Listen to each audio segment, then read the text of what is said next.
program, and we spoke on the Srimad Bhagavatam. And of course Srimad Bhagavatam is our main book. It is the central book of our movement. So this morning we were involved in a more serious study of Shastra. Tonight I want to sort of go to my hobby. Everyone's got a hobby. Some people collect stamps, and who knows what kind of hobbies people have, right? Pushkar has no hobby, he says. It came up today over the lunch table, but that's quite common with computer people. Life just centers around one thing. In the beginning of life it's log in, and at the end of life it's log out. And that's about it, right? In between a few glitches and some ecstatic moments when it works. I'll go back to my hobby though. I have one. And mine is, it's everything surrounding the movement of Lord Chaitanya. So that took me a few years ago, brought me to a point that I dragged a group of people to Bangladesh. And you might say, well, why Bangladesh? And was it just because somebody told you about it, you wanted to do something different? No, by no means. That was not the reason. The reason was because I had been reading all kinds of books. I thought, why just read the Chaitanya Charitamrita when there are also many other biographies about Lord Chaitanya and his associates? And gradually I began to map things out. And yes, in 1947 there was the partition of India, and we've all heard a lot of what happened in Punjab and so on, and I need not mention that part. But what also happened is that the history of our movement was cut in half, basically. They put a knife right through the area where Lord Chaitanya performed his pastimes. And the eastern side then became officially designated to Islam, and of course there was a policy to kind of wipe out the remembrance of the previous culture. Get rid of it all, cover it over. For example, you'll find national monuments and tombs and so on mentioned in Bangladeshi tourist guides, and it's all about Islam. Bangladesh as a country is known as one of the poorest countries in the world. It is known as one of the most populated countries in the world. I saw a presentation of National Geographic, a pictorial one where they showed how there was no space in Bangladesh, and how it was just floods, and how people were just climbing in bamboo. Okay, what to do? Life is tough. Hare Krishna. Yeah. So in Bangladesh, they showed how people have made wrecks of bamboo, and they climb in there when there's a flood. Right? When I saw and that was the capture of the picture. When I saw it, I was thinking, well, these people are fishing, right? Because we've seen it before in Mayapur, how they make these kind of arrangements of bamboo with nets. These are not hiding from the flood; they're fishing. That was quite clear. So it looked like Bangladesh has that reputation of a poor, disaster area. It was not the Bangladesh that we found. It said in Bangladesh there's no space. We traveled all over the country, and we saw lots of space and lots of natural opulence, because we saw a pleasant warm climate where there's no need for brick houses. We saw a pleasant warm climate where nature provides so much opulence. We saw huge mango orchards, we saw endless fields with banana trees, and we saw, like, the kind of plants you have here in England in your room. We saw them there, the size of huge trees. Right? We saw a natural wealth in Bangladesh. Not so much in nature.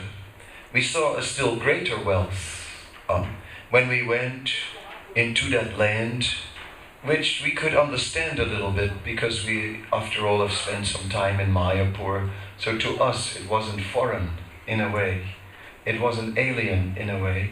We kind of felt at home, an extended Mayapur type of, and with a few more Muslims. And then we came to many holy places. We visited, we had to travel a long way.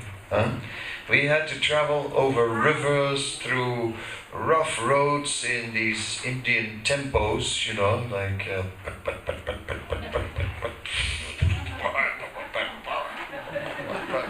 with the window cracked, and it was all cracked long ago. Cracked years ago, never got fixed, as these things go in that part of the world. And that brought us to the most remote place, the birthplace of Advaita Acharya. Just on the very edge of Bengal. Beyond that place of Advaita Acharya, next begins Meghalaya. Meghalaya is a tribal state in India, we know that. And it's, I read up in the Encyclopedia Britannica on Meghalaya. And it says that in Meghalaya, when a man gets married, he doesn't just marry his good wife, but he also, when the mother-in-law is a widow, then he has to marry the mother-in-law as well. And the marriage has to be consummated, it says. So, like, can you imagine marry your mother-in-law? It's like, there's lots of, with all due respect, there's lots of mother-in-law jokes. So when I read that one, it was sort of, that was a pretty funny thing about Meghalaya.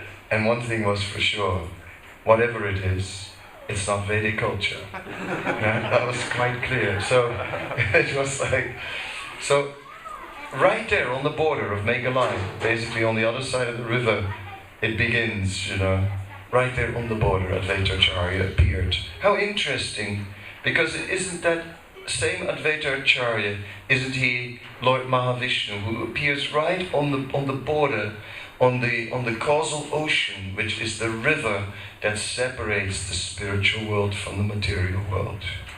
I couldn't help but remember, the nature of Advaita Acharya while being in that place and smiling, kind of thinking like, what else is to come?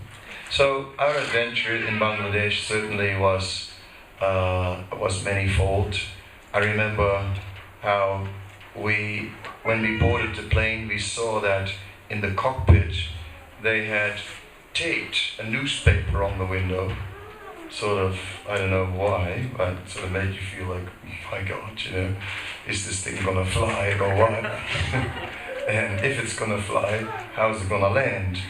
But anyway, everything sort of worked out fine. Then we continued our adventure, and they were going to take us to the birthplace of Rupa and Sanatan. ISKCON has a temple not so far from there, we're like a few kilometers away, and as we were going, suddenly there was some water. That happens in Bangladesh, nothing special when there is water, because the rainy season always leaves some water, and since they have no dikes or any control of the water, it appears and disappears in places where before there was none. So suddenly there was a whole Yeah, a large or a small lake, was there. A large pond or a small lake or some crossing between the two. And we were just standing in front of that, like we traveled so far, gone through so much, and we're looking at the other side of that lake, at the birth side of Rupa and Sanatan, and think, how are we going to get there? Are we going to have to really swim across this, because I was determined that I came this far, I'm going to go, and little water is not going to stop me, we're not like, and as we say in Holland, we're not made of sugar, we're not going to melt, right? A little rain, same in England. So anyway, suddenly our local devotee, who was sort of, he was the national secretary of Bangladesh, so he was very innovative. And he suddenly found some wooden canoes, like sort of the things you see in the movies that they've cut out of trees, And well, before we knew it, we were sitting in those, and not all of us were sailors, as we noticed. So, just as I was getting into one of the boats, someone decided to stand up. One thing you never do in a canoe is stand up, just for information. Right now do not stand up in a canoe. Stay low. Then the stability of the thing is a lot better. When you stand up, that's when they sort of go under. And sure enough, the thing started to wobble, scooped water. And I saw it coming, so I jumped out and managed to jump on the land. But the other devotees, they sank. What to do? Each man for himself and God for all, Anyway, when we came to that place of Rupa and Sanatan, it was for me the fulfillment of a long cherished desire, to actually go to that birthplace and to uncover a little bit of the unknown early history of Srila Rupa and Sanatan Goswami, the most important personalities in our movement, basically, in terms of historically. So that was really something. Well, we came to the birth site, and sure enough, there was a tree, because in India there always is a tree, you know what I mean? You can go to the place, Jyotisar in Kurukshetra, where the Bhagavad Gita was spoken, and sure enough, there's a tree there, It says, under this tree, the Bhagavad Gita was spoken. I didn't read that Arjuna and Krishna and the chariot were under a tree, but there's always a tree. So here there also was a tree. Anyway, I hugged the tree and prayed to the tree. Why not, Came that far. A little skeptical, I must admit. But, alright, so after being there, we prayed to Rupa and Sanatan. And what to pray to Rupa and Sanatan? What to pray? Then we can only think of the Chaitanya Charitamrita. And we can think how Sanatan Goswami was instructed by Sri Chaitanya Mahaprabhu and basically received a full package of Bhakti Yoga, just as we have learned it. And basically Chaitanya Mahaprabhu told him the philosophy from the early stages where devotional service is practiced in Vaidhi Bhakti, according to prescribed rules and regulations, and that then devotional service comes to a spontaneous stage where one gets attracted to Krishna, eventually to ecstatic devotional service, to devotional service in pure love. And Sri Chaitanya Mahaprabhu explained all that and more to Sanatan Goswami. And then at the end, Sanatan Goswami had a prayer to Chaitanya Mahaprabhu. And that prayer was our prayer as well, when we were there. And that was, please let all these instructions be manifest in me. So what a nice prayer. what an intelligent personality Sanatana Goswami was, because he got all the knowledge, everything, and then at the end he asked, yes, but let all this be manifest in me. And that is the big problem. Haven't we heard it all? Huh?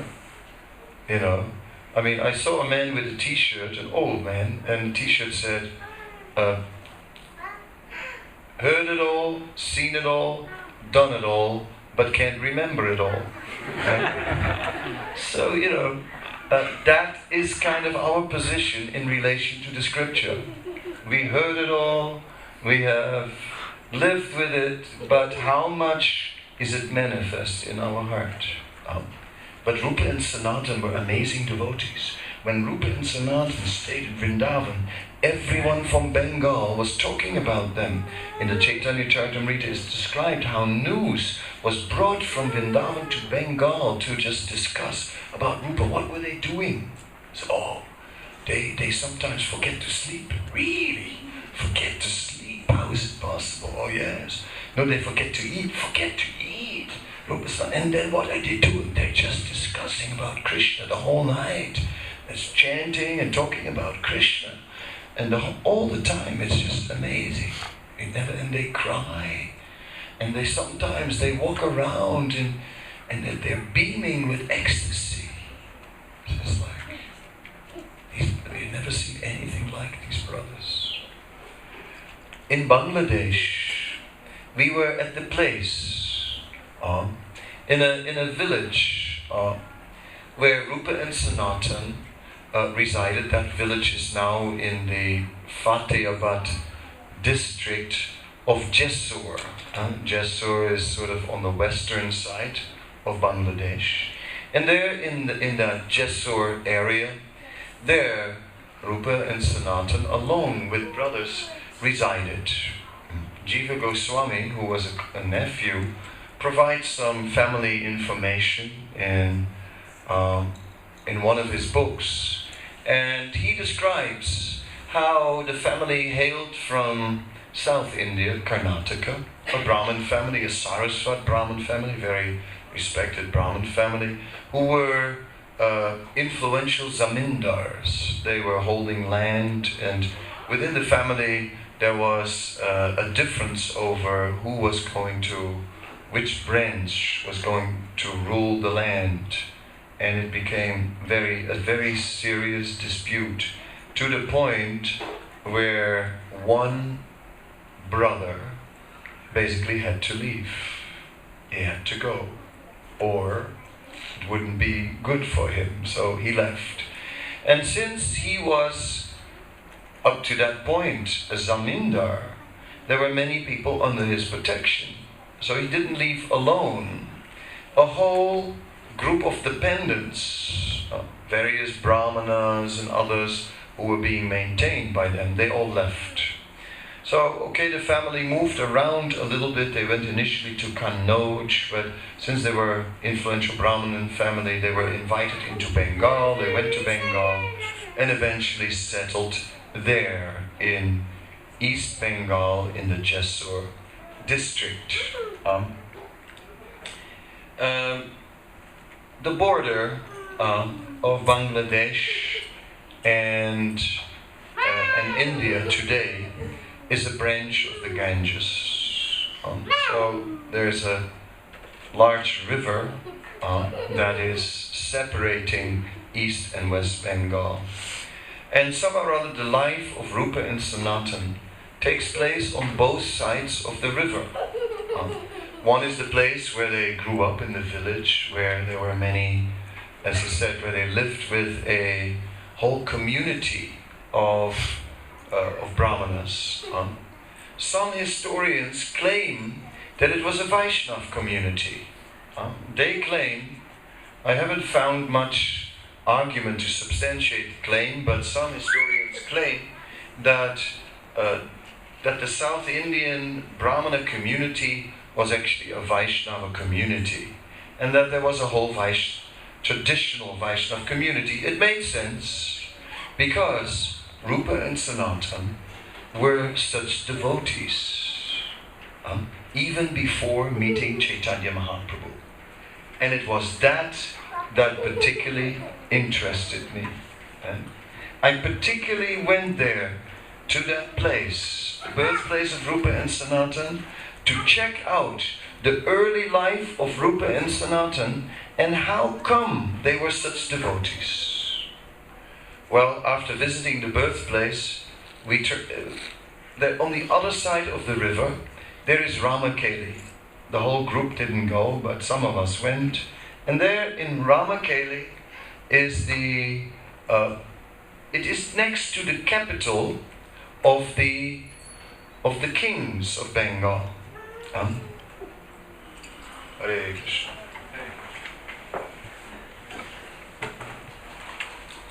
We remember in the Chaitanya Charitamrita we have heard of the Nawab Hussain Shah. Well, technically Hussain Shah was more than a Nawab. Hussain Shah was actually a sultan, right? Because a Nawab is usually a king for a particular district, but a sultan is the king of the Nawabs. He's actually, he was not a king, he was an emperor. He was an emperor, or the sultan of Bengal. Anyway, the Nawab Hussain Shah, in the Chaitanya Charitamrita, he comes across like a somewhat cruel, oppressive ruler, but history shows it a little different. History shows that actually a very large group of devotees were all working for the Nawab. Not just Rupa and Sanatan, who were enlisted in the government. It is said, we hear the story, that Rupa and Sanatan were sort of forced into government service, and that they were told that unless you join government service, we will kill the entire Brahmana community in Bengal. And that then they joined. Now, how much truth there is in that is hard to say, but it is a fact that there were many, many who were working for the Nawab Hussain Shah. For example, Shivananda Sain. He was the Zamindar of Kumarhata. Kumarhata is the birthplace of Iswarapuri, the spiritual master of Chaitanya Mahaprabhu. Later, Srivas Pandit also lived there, and Shivananda Sain and Kavi Karnapur, who when he was only a baby sucked the toe of Lord Chaitanya and after became a great poet. That's one way of becoming a great devotee. Suck the toe of the Lord as when you're a child. Children take note of this. Anyway, so there were many. There was, of course, in Ambika Kalna, there was Goridas Pandit and Suryadas Sadakela, two brothers who were engaged in the service of the Hussain, or Nawab Hussain Shah, and actually many others. So there was quite a community, quite a Hindu community, who were all at the court. The court was just situated on what is now the Indian side of the Ganga, somewhat to the north of Mayapur, in the Malda district, some 10 hours by train. There, in that place, in the capital of the king, today we find ruins of the palace of Nawab Hussain Shah. Still there. You can go. Actually, it's possible that you can also go to Ramakeli. Quite nice. Oh yes, but where will we stay? Well, you can stay in Ramakeli, or you can stay nearby in Kanai which is less than an hour drive, and there is a nice ISKCON guest house, very peaceful place. Nice. Sachinanda Maharaj also likes that place. He stayed there as a cave on the Ganga, of course, where he was sitting and chanting japa. So that place is nice, Kanai Natashala. I'll tell you about that later. First, I'm going to tell you about Ramakeli. So, there was the capital Goda, or sometimes Gora, where the Muslim king, or the Nawab Hussain Shah, had his government. The palace was there. You can also these days there see the jail where they kept Sanatana Goswami later. When he refused to cooperate any longer with the Nawab Hussain Shah, the jail is still there. So that's kind of interesting. Then we can go further. About 45 minutes by car and about 45 minutes by palanquin is the village of Ramakeli, where Rupa and Sanatan resided. So what was it like? It is said in the Bhakti Ratnakar, which is a book which provides a lot of historical information. It is said that there on the bank of the Ganges, Rupa and Sanatan resided with many brahmanas who were living there in different cottages. They had made very nice cottages for the brahmanas on the bank of the Ganga, and they were inviting scholars from all over India to discuss one thing, Srimad Bhagavatam. Sanatana Goswami, it is said in Bhakti Ratnakar, when he was a young man, he once had a dream, and in that dream a brahmana came, and that brahmana provided him with a Srimad Bhagavatam. You think, okay, nice, I also have Bhagavatam, okay, great. Oh, that's interesting. No, wait a minute. In those days, there were no electronic copies. In those days, there were no printed copies. In those days, there were only handwritten copies. And Srimad Bhagavatam, 18,000 verses. How many brahmanas were going to do handwritten copies of the Bhagavatam? You know, they'd rather do the Bhagavad Gita, 750 verses, job done, right? Than start a manuscript of 18,000 verses. Serious work. So one can understand that in those days there were not that many copies of the Bhagavatam. It was something extraordinary. And Sanatana Goswami, when he was still young, had a dream that one brahmana came to his door and presented him a full manuscript of the Bhagavatam. In his dream he was in ecstasy. And when he woke up, he said, oh, it was only a dream. But then that same day, the same brahmana came to his door, and the same brahmana gave him Srimad Bhagavatam. It's like, wow, this is not ordinary, right? If that would happen to anyone, you'd see Krishna's hand and say, this is some sort of divine arrangement. And therefore Sanatana Goswami took it that Krishna wants me to read the Bhagavatam. And from that day on, he became totally absorbed in Bhagavatam. And later he writes in Krishna Lila Stava that Srimad Bhagavatam became my constant companion. So, constant companion. Constant companion means more than just reading the book. That it went inside. And that he began to see the world through Srimad Bhagavatam. That he saw the Bhagavatam revealed everywhere, wherever he looked. So Sanatana Goswami's focus was the Bhagavatam. He's discussing the Bhagavatam. This is Sakar Malik. This is not Sanatana Goswami. This is Sakar Malik. Sakar Malik was hearing the Bhagavatam. Oh yes. O.B.L. Kapoor, also known as Adi Keshav Das, Srila Prabhupada's godbrother, who was an academic. He wrote quite a bit about the life and history of Chaitanya Mahaprabhu, and he has a story. It said, it was a terrible rainy night.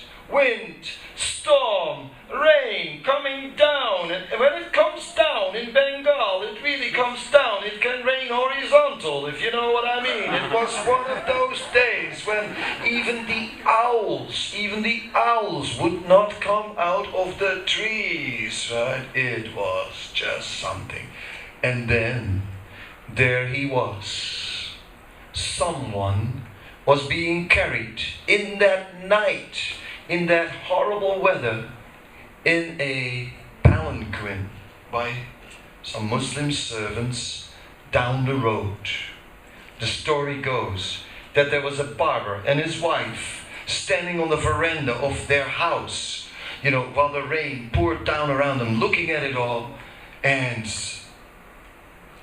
the barber just said, who in the world on a night like this, will come out in a palanquin?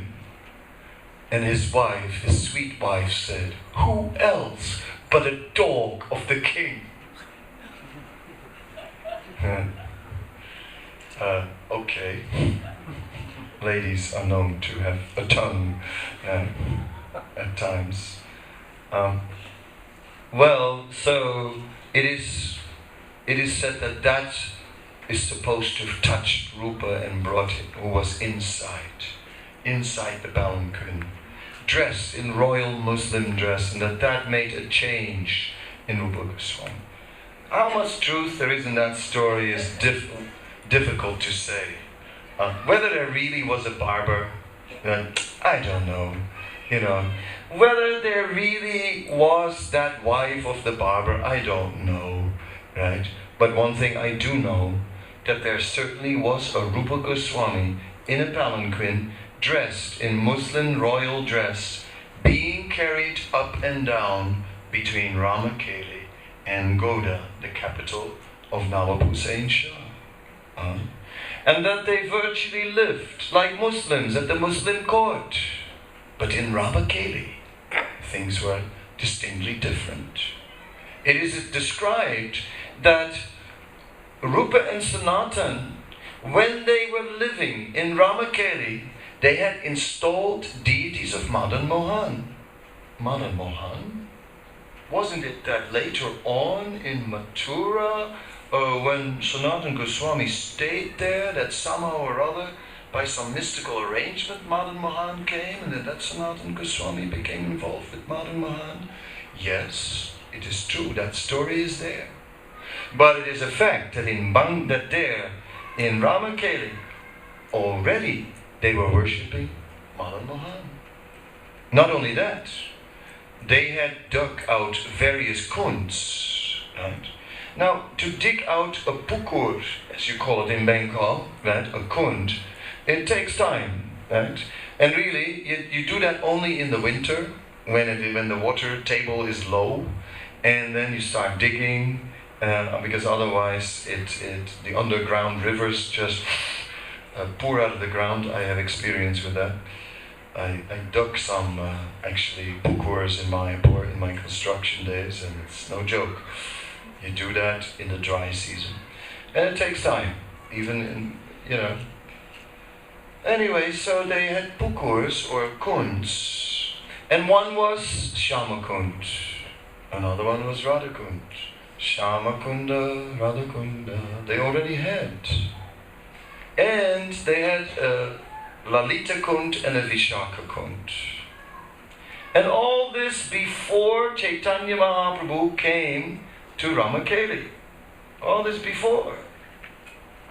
So, that is what brought me there, to the birthplace of Rupa and Sanatana. To discover, and to Ramakeli, and to Goda, to discover more about the early life of Rupa and Sanatana. Who were they? How much were they covered by that external Muslim dress and external Muslim behavior which was forced upon them? And how much were they internally devotees of Krishna? Well, so with our historical research here, the matter may still remain a little bit obscure, but you get an idea that actually, apparently, they were really substantial devotees.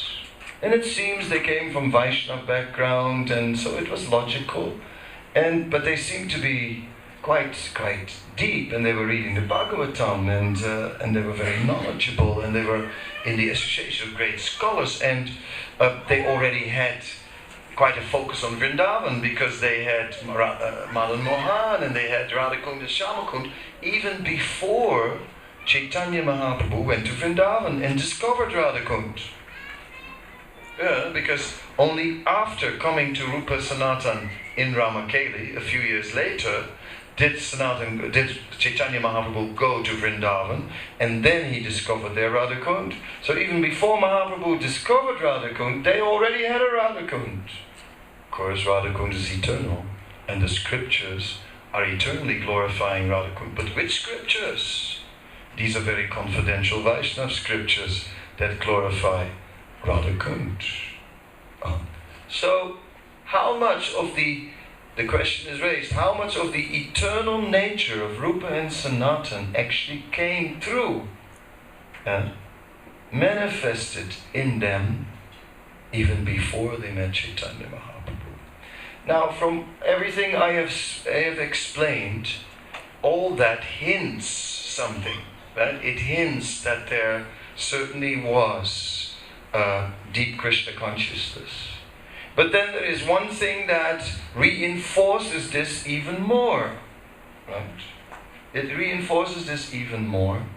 And that is that that is Rupa Goswami's writings.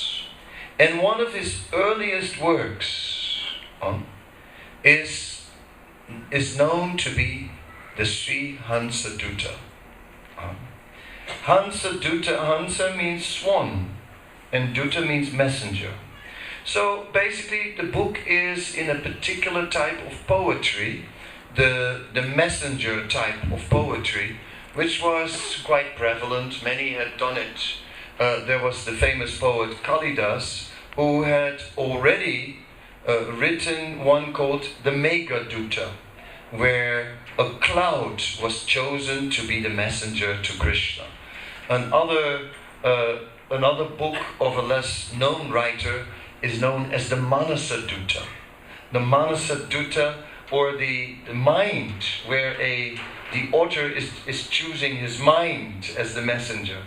Oh dear mind, right? Now go to Krishna. And it's an interesting approach as a writer who writes sends his mind as a messenger, Manasa Dutta. Anyway, so Rupa Goswami also chose to write such a Dutta book, choosing a messenger to carry a message to Krishna. And the Hansa Dutta.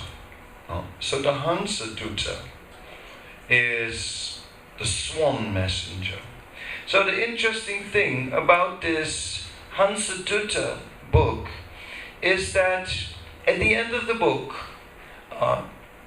Rupa Goswami, he says, I'm dedicating this book to my guru who is known as Sakar Malik.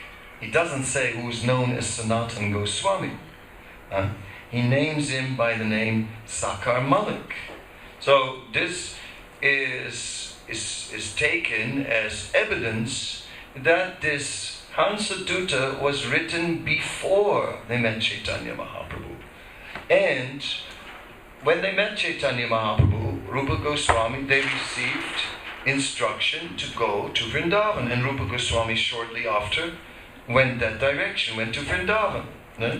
So, but in the Hansa Dutta, what is described is that Radharani is in Vrindavan. She is in a state of great separation of Krishna. She is not able to continue living. She's almost at the edge of leaving this world, but somehow or other, she is going through this sentiment that what if I would die, and Krishna would come to Vrindavan, right? Then what would he suffer? Not that I would miss out. That's okay. But how would he suffer when he would see me dead? Therefore, no. Somehow or other she could not die. But Lalita, who was her constant confidant and caring for her, was trying to relieve her in some way or other from this terrible separation, and went to Yamuna to bring a little cool water, since Radharani was so hot from the burning pangs of separation. And then she saw this swan there. And then she immediately thought, oh my dear swan, you are a saintly person. Because you are eating only lotus stems. So you are pure. And you know how to separate milk from water. You know how to separate substance from what is useless. You are therefore one who can discern what is truth and what is untruth. You are the perfect person. And because you are a saintly person, saintly persons, they can never refuse any request. So therefore, my request to you is that you please become our messenger. And then, and then after that, there is a whole description of the journey to Mathura from Vrindavan. And Lalita begins to describe, you come to certain places, etc. And the places that are described are places, well, it doesn't fully add up with the physical situation. It doesn't fully add up with the physical situation. It does add up with places in the Bhagavatam. So it's a further indication that Rupa had not actually been to these places at that time. Although later when he was in Vrindavan, he'd certainly been there. And he wrote later on another Dutta book called the Uddhava Sandesh. And this time it's Krishna. It's Krishna who's on the roof of a palace in Mathura. And it's Krishna who's looking at Vrindavan and who is sighing. And it's Krishna now who wants to send a messenger. And Krishna is thinking, who can I send as a messenger?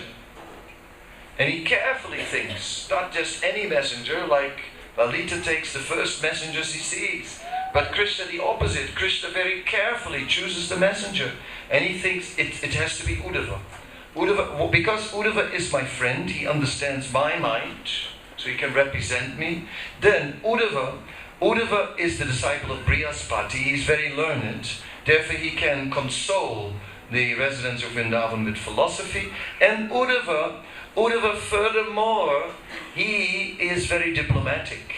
He's very tactful. So Uddhava knows exactly how to speak. Uddhava knows what words to say, what not words to say. He's very sensitive. So he's the perfect person to send. And moreover, he even looks like me because he's my cousin. So what better messenger is there than Uddhava? So then he calls Uddhava and then he tells Uddhava how to go from Mathura to Vrindavan. And then we see that the description physically completely fits the reality of the parikrama. Even at one point, he describes, then you come from Mathura, you come to Chatikara. Chatikara is the point where the turn off to Vrindavan. You come from Delhi, you're on the highway, and then you turn. There, that's Chatikara. And then we go on the road to the temple, Krishna Balaram Mandir, and that road is now called Bhaktivedanta Swami Marg, and before it was called Chatikara Road. So he describes Chatikara. You come to Chatikara, Krishna says. Krishna says to Uddhava, you come to Chatikara. Yes. And he describes how some pastimes took place there with very colorful flowers that were being offered, and some devotees. He says, and just next to there is that place, Garuda Govinda. Garuda Govinda, he says, you will see there Sridham became Garuda. And for 12 days, Krishna stood on his shoulders and manifesting a many-armed form. And now, you can go to the deity of Garuda Govinda. It's just in the back of our temple. Not far. And you go there, and for a small donation, the pujari will take the cloth of the deity, and you will see Sridham has become Garuda, and Govinda, Krishna, is standing on the back of Garuda. He has more arms also. So Garuda Govinda is there and remembered and worshipped, and Krishna described Garuda Govinda to Uddhava. And then it says, and just behind Garuda Govinda is the Kaliya lake. He says to Uddhava, you must stop there and you must drink. You must drink some of the water. It's very sweet. Very sweet. Huh? Kalia Lake, very sweet. Isn't it poisonous? Didn't it kill the cows? Yes, that was before. I mean, after Kalia was chased away, then the water was very sweet. Oh, very nice water. So you must drink that water now. Ah, yes. So that Kalia Lake basically was behind our temple. You know, right there. You can see, right behind the Krishna Balaram Mandir there, that whole area, Kalia Lake. Very sweet water. Very nice. I was there. So, interesting. And then he says, and on the left, yes, Bandiravan and Govardhan and stuff like that. Yeah, we know. That's how we go to Govardhan. Yeah. So anyway, in the Uddhava Sandesh, you will find a nice description which geographically adds up. But in the Hansadutta, it's a little more vague. So it's a further indication that Rupa Goswami did not yet know the physical location. So in this way, we can accept that the Sri Hansadutta was written before actually Rupa and Sanatana Goswami met Chaitanya Mahaprabhu. And yes, well, that's the cherry on the cake in my whole research. Right? There it is, you know. I mean, I'm sharing this with you. This is part of a book that I'm actually writing. This is a chapter in the book. And I'm just basically explaining to you one chapter now in the book. So it's a pre-release of the chapter today. And it's like the first time, hot off the press, that the full story is coming out, because I've just discovered this now, that the Sri Hansadutta undoubtedly was written before Himach Mahaprabhu.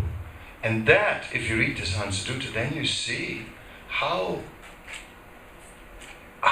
deeply Rupa Goswami understood the mode of separation of Vrindavan before he met Chaitanya Mahaprabhu.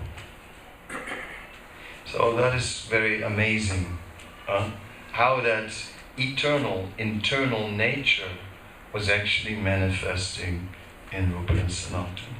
So this is something about the early life of Chaitanya Mahaprabhu. Hot off the press, new, never been presented before. It's not, you can't Google it, I'm sorry, can't be Googled, right? Because it's just not commonplace. Of course, after this day, that may be different. I mean, we'll see. But after all, we cannot be miserly, right? And think, oh, this is my research, I hold on to this, and I'll only share this with the people when my glory comes out, No, it's the glory of Lord Chaitanya's movement. It's the glory of Srila Rupa and Sanatana Goswamis, which is what we are after. So let us understand this information. So now this was, of course, just my warm-up, because what I want to do now is read a little bit from the Hansadutta. And take you there. You can't really do it all in one evening.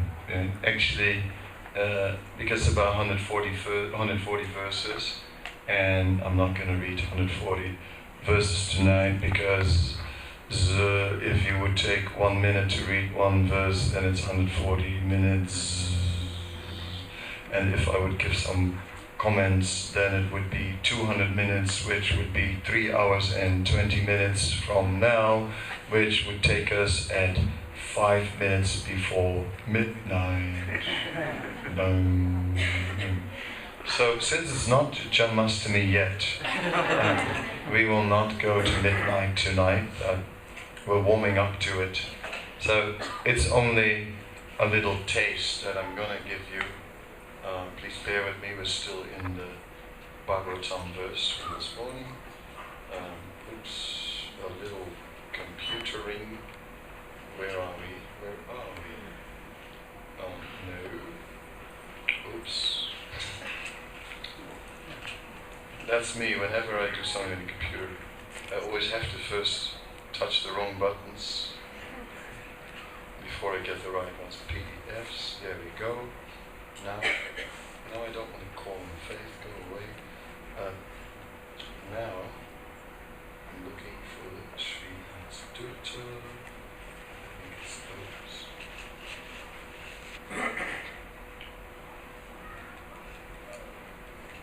Yay. Where's the thing?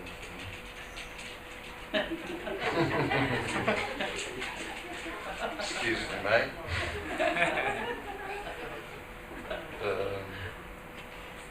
Hare Krishna, Hare Krishna. Maybe somebody should chant a little Hare Krishna until we find it. It was an overloaded day and I really have lots of excuses. Huh? Sri Krishna Chaitanya. What is it?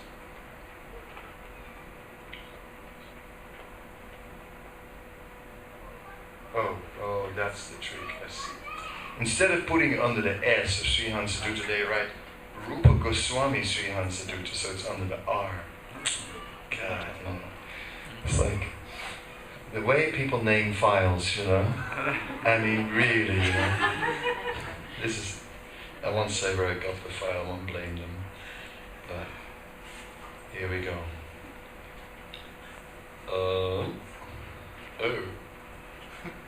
It jumped to the end, I don't know why. Go to the beginning. There you go. I'm going to read just the first, a little bit of Sanskrit, maybe. Just at one point I stopped at Sanskrit just because of time. Huh? But it's so nice.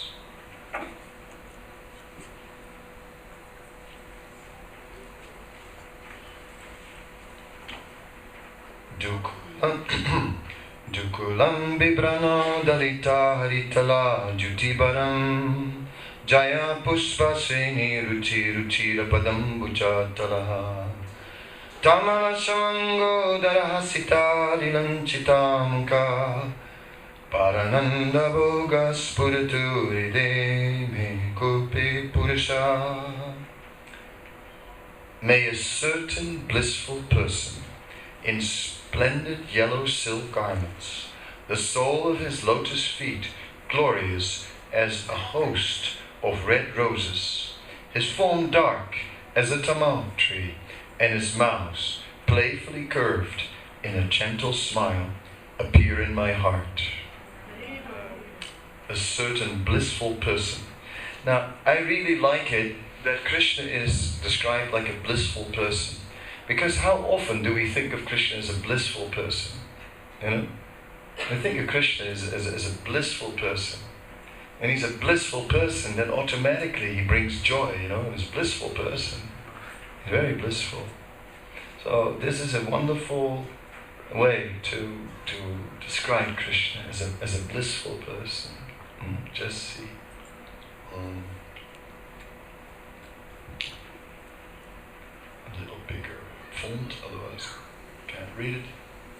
Yada yato gopiridaya madano nanda sadhanam mukunda gandinyas tanayam anuvinda madhupurim tadamam chitsinta chariti ganaguna parichayer agadayam badamaya payasirada virahini. Now comes in. See, there was a bit of minor in the tune, and you heard it already, because now Akrura has come. The son of Gandini is Akrura. At the request of Akrura, Krishna and Balaram left the house of Nanda Maharaj for Mathura. At that time, Srimati Radharani's mind was disrupted, and she became almost mad because of extreme separation from Krishna. she experienced great mental pain and agitation, which caused her to drown in mental speculation in the river of anxiety. And in this translation is actually from Srila Prabhupada, from the Chaitanya Charitamrita, and Prabhupada gives a comment also. She, Srimati Radharani, thought, now I'm going to die, and when I die, Krishna will surely come back to see me again. But when he hears of my death from the people of Vrindavan, he will certainly be very unhappy. Therefore, I shall not die. See, I mentioned this before. See the refinement of sentiment that she has. Totally not selfish. And she's not selfish. She's not thinking that, oh, I will die because I can no longer bear this separation. No, all along, she cannot bear the separation, but she's thinking ultimately of Krishna's pleasure.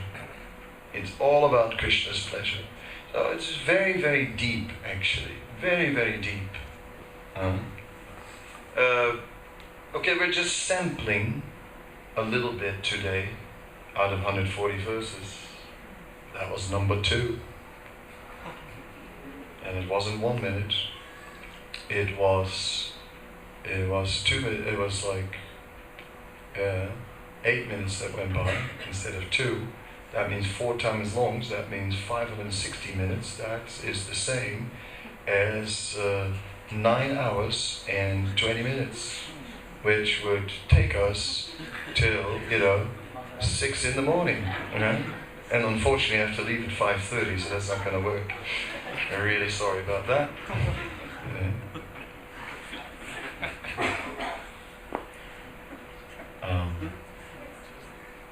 Kadachit kedagnim vigataitum antagatam asu sahali vileve taralita manayamunatatim Chiradasya stitam parichitta kutira valokanat avastatastarasputam astasu siddha priya sakhi. One day, when Srimati Radharani was feeling much affliction because of her separation from Krishna, she went to the bank of the Yamuna with some of her friends. There, Radharani saw a cottage wherein she and Krishna had experienced many loving pleasures, and by remembering those incidents, she immediately became overcome with dizziness. This dizziness was very prominently visible. It's also mentioned in the Nectar of Devotion, chapter 30. Tada nispandangi kalitanalini palavakulai parinahat prenam akusala satsata sankiridayai drigambo gambiri krita mihira putrilahirive vilina dulinam upari parivave parijanai.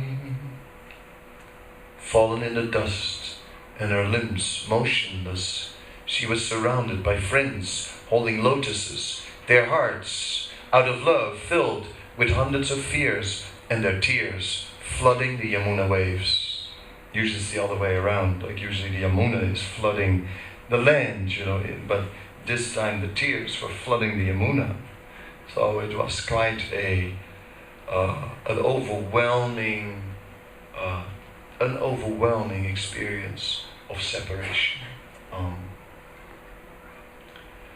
Well, that just sets the scene, sort of, right? Of course, it goes on longer, and we'll just jump ahead a bit, quite a bit.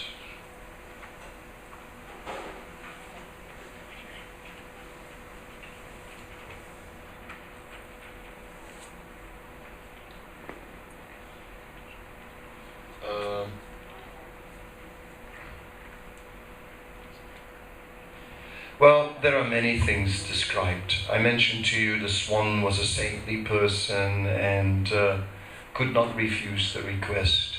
But still, the swan didn't reply, and Lalita was not sure if the swan was really going to actually take up this responsibility. So she tried in various ways to convince the swan to become the messenger.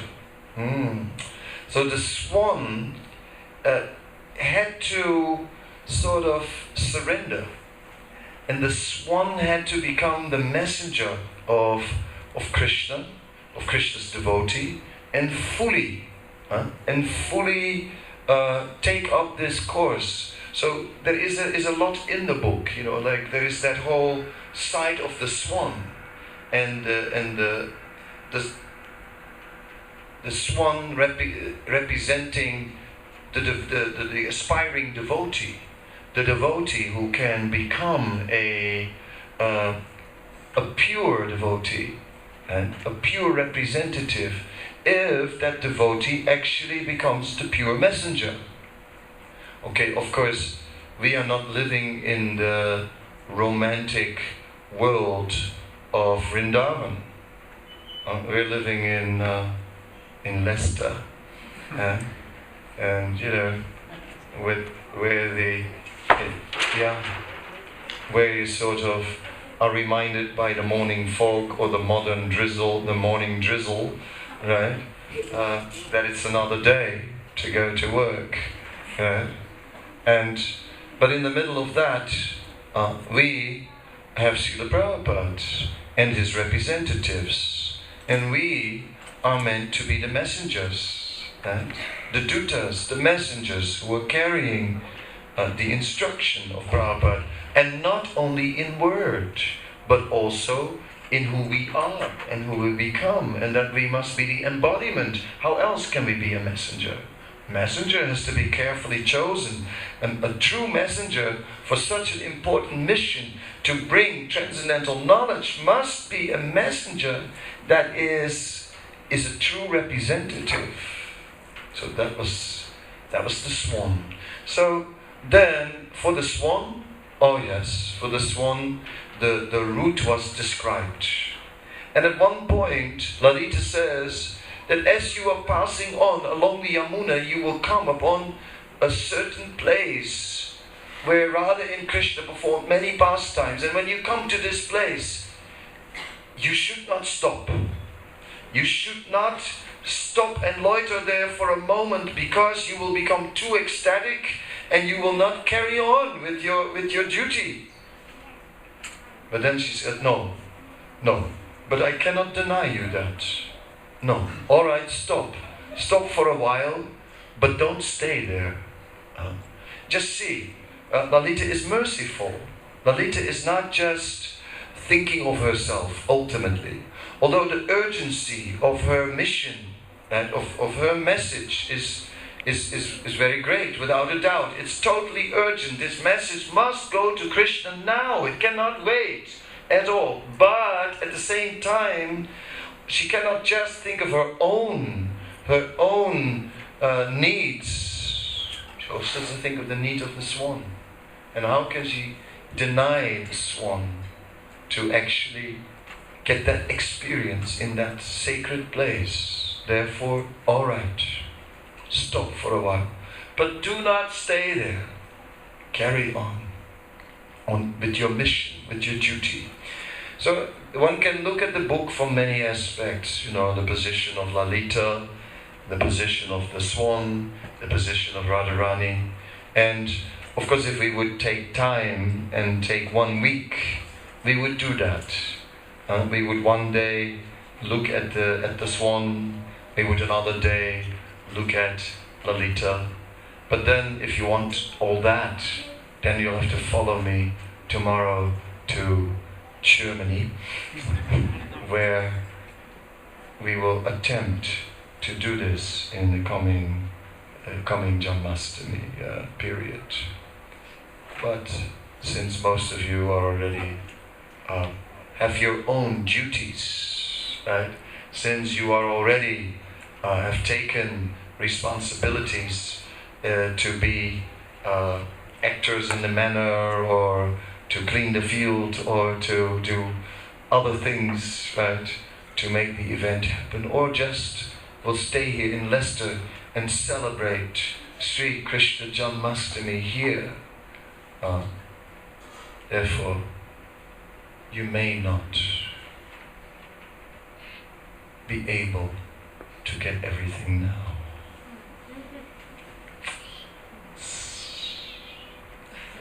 what to do.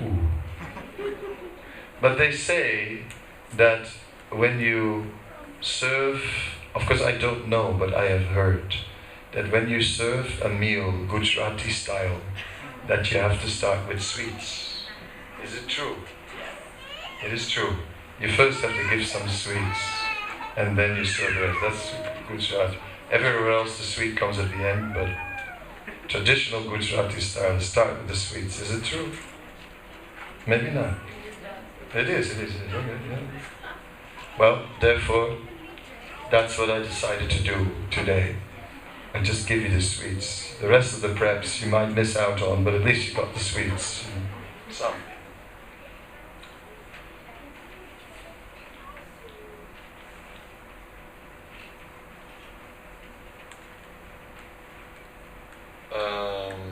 Okay, 1 minute. I'm picking up the thread.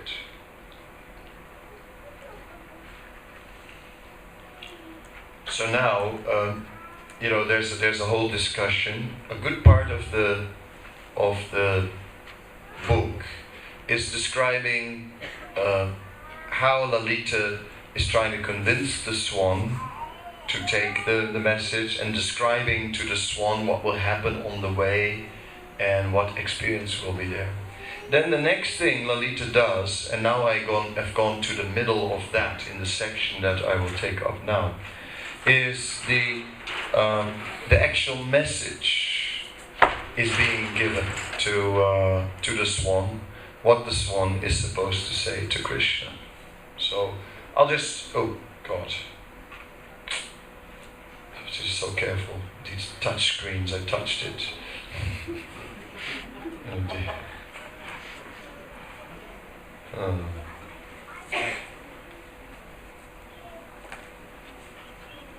Katam sango smabi saha samuchita samprati hare vayam graya naryastvama sindripakam yarchita padaha gata kalo yasmin pasuparamani sangama krite Bhagavan vyagras tatasto tamapi kriha vati vitapini. O Lord Hari, why is it not right for you to associate with us? We are only village girls. Now royal princesses worship your feet. The time when to meet a beautiful gopi, you eagerly waited behind a tree in a garden has passed. Oh yes, Krishna's gone to Mathura. Why would he be interested in these crude village girls now that he has queens?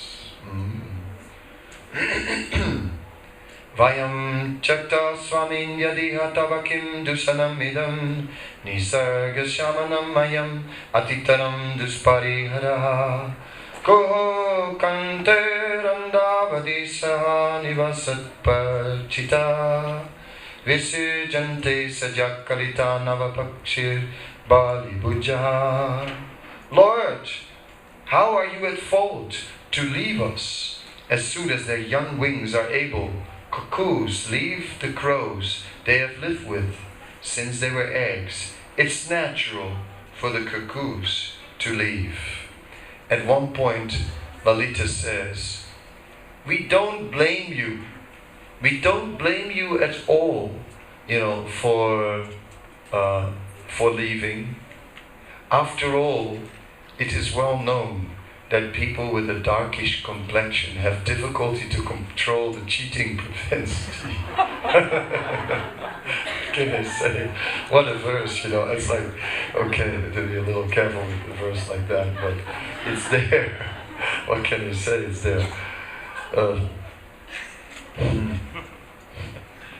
Anyway, the things they say,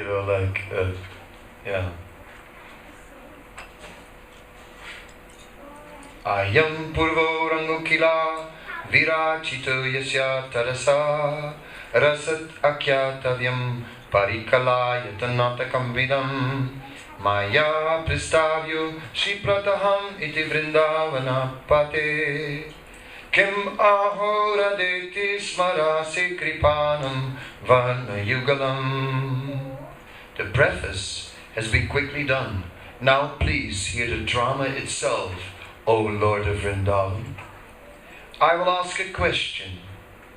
Do you remember the two wretched syllables, Ra, Da? Aye kunjadroni kuhara griyamedin kim aduna paroksham vakshante pasuparamani duniyataya pravijna gopinam tava charana padme piyatyam yayurada sadarana samuchita prasna padavim. O Grihasta of the forest groves, how can the gopis' misfortune in your absence be described? Rather, the best of the gopis now walks on the paths of placing at your lotus feet questions any girl would ask.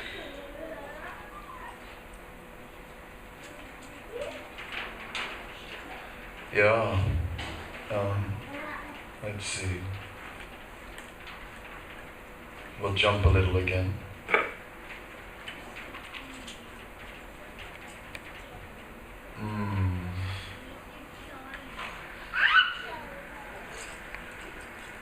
I didn't select some key verses, which I should, of course, for tonight, but there was too much going on today.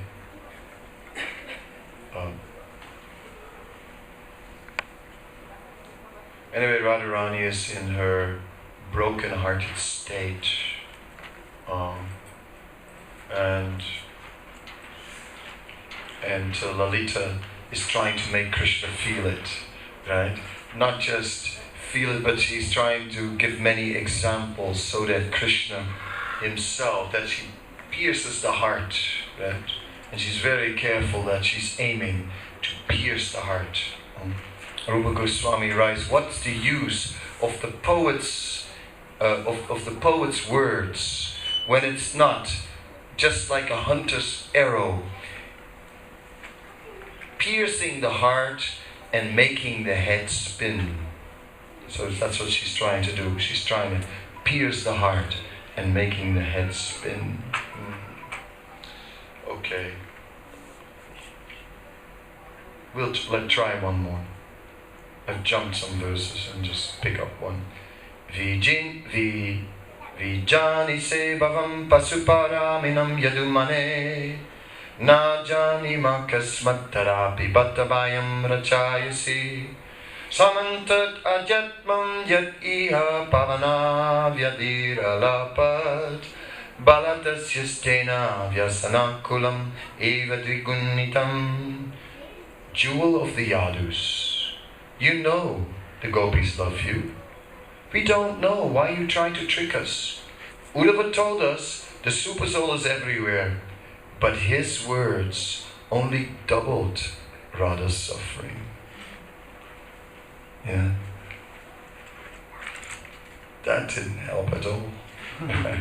Krishna's everywhere. Yeah. Yeah. Brihaspati's student Uddhava is the Yadu's counselor. Our friend the Yamuna is Yamaraj's sister. Oh, tilak mark of the Yadus, who else that we know in the capital can describe Radha's condition and appeal to you on her behalf? Yes, so she says, yeah, let the Yamuna speak. She is Yamaraj's sister. So she knows all about death. Right? And she tell you about the death, the impending death of Radharani. Right? So it's like very intelligent, kind of like manipulative language actually. Right? Very carefully chosen words to penetrate the mind of Krishna and awaken feelings of guilt. First of all, awaken if there is any love left in him. Right? There has to be. How can there not be? It's obvious. She is convinced there must be. Whatever it is covered, obviously, because he didn't come back. He's with these queens in Mathura. But whatever may be, somehow or other, he will,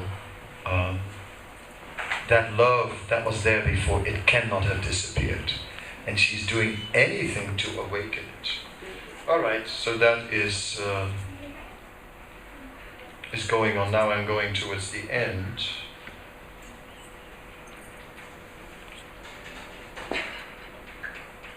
And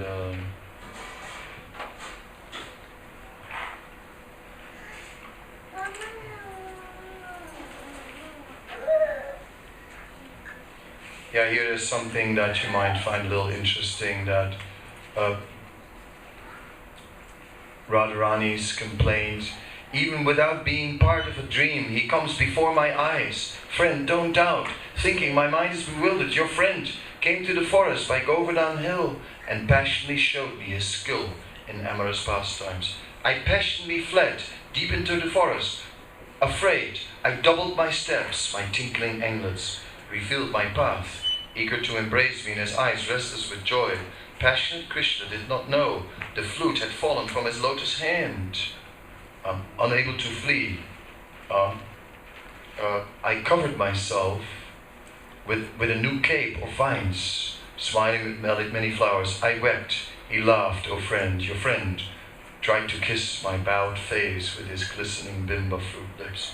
Friend, I hid his flute in my decorated braided hair, knitted my eyebrows with faint anger, and gradually escaped his clutches. Lord Hari then playfully caught me by the hair, discovered what I had stolen, and then by force took me to a cave on a hill. Okay, that is some pastime stuff. Radha and Krishna, maybe little intimate pastimes for us. That may be. But what about Rupa Goswami, right? Who was, even before he had met Sri Chaitanya Mahaprabhu, had evolved to such a level of Krishna consciousness that he could write such refined and intimate exchanges about the love, the pure love of Radha and Krishna, and could understand it. How amazing! Who is Rupa Goswami? What personality is he? Who is he in our movement? It is completely clear that he was, that how the whole thing was ordained and arranged, and it is no wonder that the Chaitanya Charitamrita says that Rupa Goswami is the perfect replica of Sri Chaitanya Mahaprabhu. The perfect replica of Sri Chaitanya Mahaprabhu. We can understand. Alright, I gave you this little Rasika description of how Radharani hid the flute in her braid. But it was just that very braid that attracted Krishna, so he found that flute. What to do?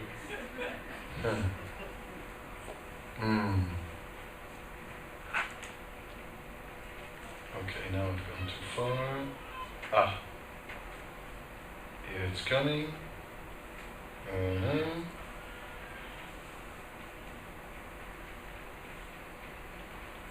So at the end, she begins to also approach Krishna in her message, like not only as Krishna himself, but as the representative of all the avatars who are also within him. So she goes, although your form of Lord Nrsingadev has long since disappeared, it has not walked on the path of being forgotten. You who are placed with the humble are still inclined to act cruelly and break others' hearts. So now, saying that a little bit of that Nrsingadev is still in you. You who just mercilessly ripped open the abdomen of Hiranyakasipu, now mercilessly ripped open the heart of Srimati Radharani. You are, a bit of Nrsingadev is still alive in you. It's interesting how they twist it all, isn't it? Oh Vamana, proudly ignoring her superiors, my dear friend happily offered to you the kingdom of her heart. She attained an appropriate result. You bound her with ropes of love and threw her far away. You remember that Lord Vamanadev, he offered the three worlds, right, to Bali offered the 3 worlds, and then what happened is Bali got arrested. He didn't get rewarded for all his surrender. He got arrested and strangled in this snake, and he was suffocating, right? So see how cruel Vamana was, right? So there's still a bit of a Vamana, you also. Because Radharani gave you everything. She offered you the kingdom of her heart, everything she had. Just like Bali Maharaj, who gave you his whole kingdom. Radharani gave you her whole kingdom. And what did she do? She attained an appropriate result. You bound her with ropes of love and threw her far away. Just see. Oh Parasuram, you are right to be hard on this girl that wishes to conquer your capital. But I do not understand why your guru, Lord Shiva, now walks on the path of your forgetfulness.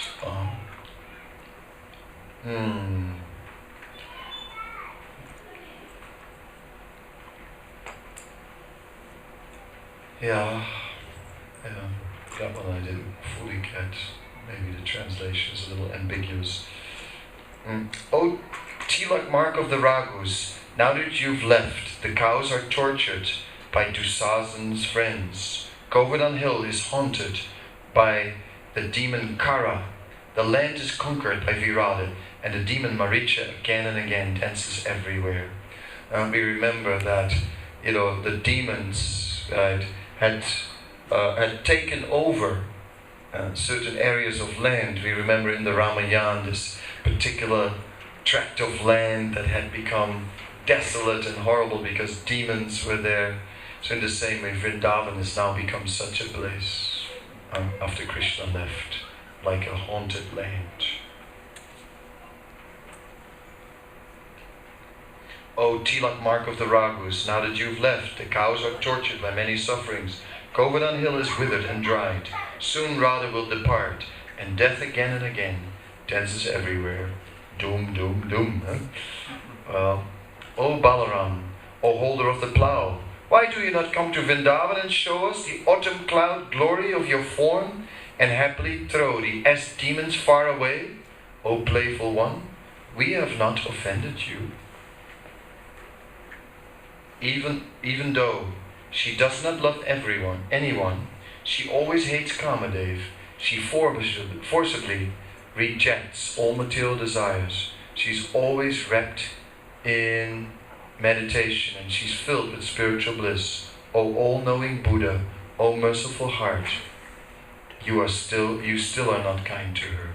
O Kalki, seated on your horse, and with the bee-covered vine of your sword, killing the suffering barbarians you see from the corner of your eye, please make the saintly devotees happy. So like this, we can see how Lalita is speaking, and how this Hansadutta contains the full depth of everything Rupa Goswami heard of Chaitanya Mahaprabhu.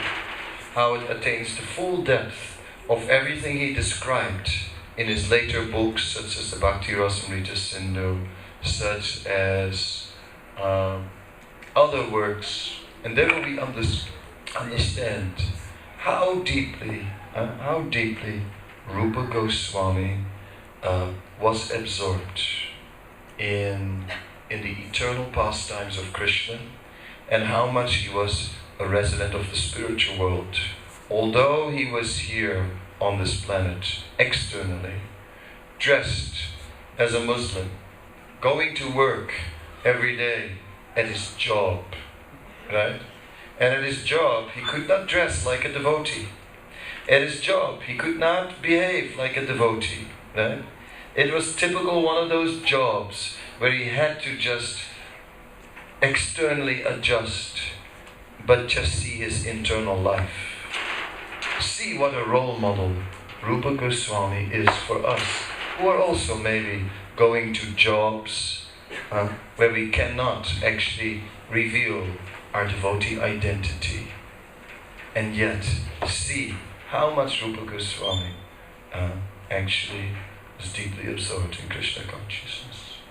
This I wanted to share with you this evening, sort of as a little premiere preview of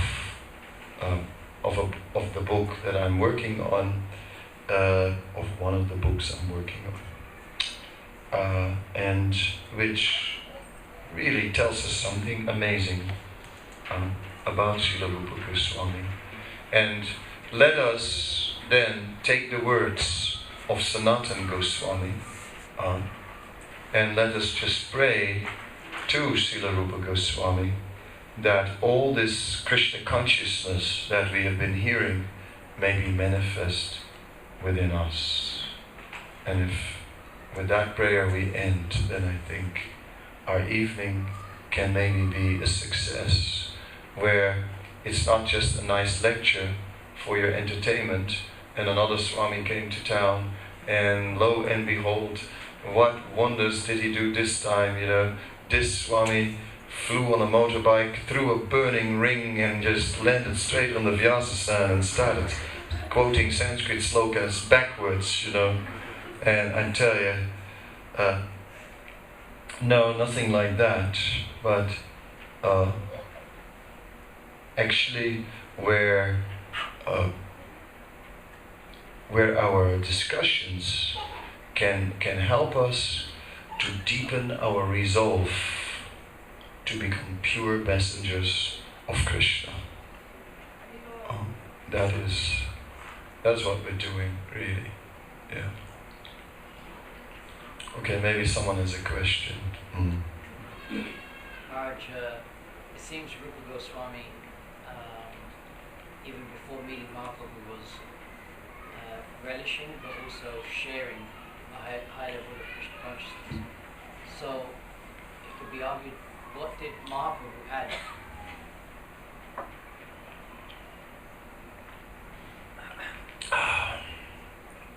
It's too big a question for a small man like myself to answer. You know what I'm saying? Very difficult to say. I mean, Mahaprabhu obviously added everything by